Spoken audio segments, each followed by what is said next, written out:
What do you think has been the most instrumental factor in your growth? If you had to talk to a group of young men and they said to you, Gucci, what's the one thing that was the biggest factor in your growth? What would you say it was?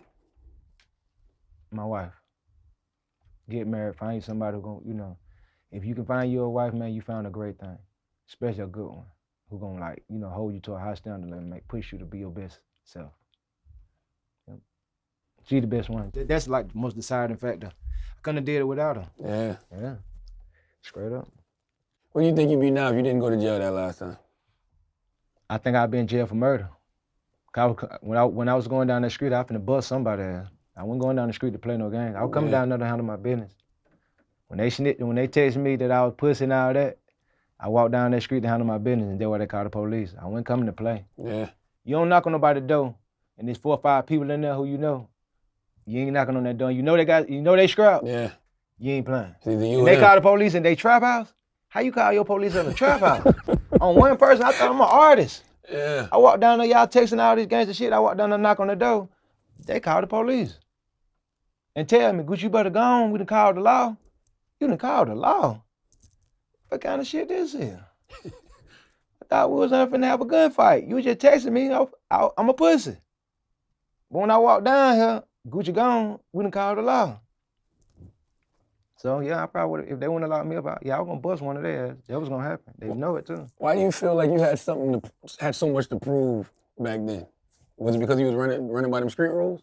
Man, I was just making bad choices, man. Mm-hmm. Bad choices. I told you I had like a set of rules. I felt like I had a studio. Somebody had broken my studio with my partners, my own friends. They did it repeatedly. So that's how it all started. When I go to screen them about, breaking the studio, they start talking gangster. So when I walked to confront them, they called the police on me. That's how it went. Because the studio was right down the street. So we seen them on the camera stealing shit. So when I called them, how you bring the camera back, y'all stealing shit, what the hell going on?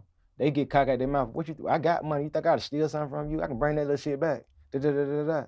You ain't gonna do nothing. You on house arrest anyway. They just talking shit.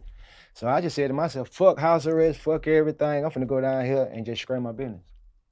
And they called the police and I end up in prison. So I know I would, because I had already had in my mind, I'm coming down here to shoot somebody. Mm-hmm. I mean, in a way, they did you a favor, though. They did. Yeah. They did. They did themselves a favor, too, though. Yeah. God was with both of y'all, clearly. God was with them. Yeah. And knowing what you know now, what would you say to the old Gucci if you could go back in time? Would you tell him to change anything? Or do you feel like you had to go through all of that to get to this? There's a lot of relationship I felt like I should have nurtured. I could have probably did better. A lot of things I could have did better. There's a whole bunch of stuff I did wrong. If I could do it over, I would did it better. But I just say, all the people who forgave me for the shit I did to them, man, I appreciate them. I won't have no friends. None.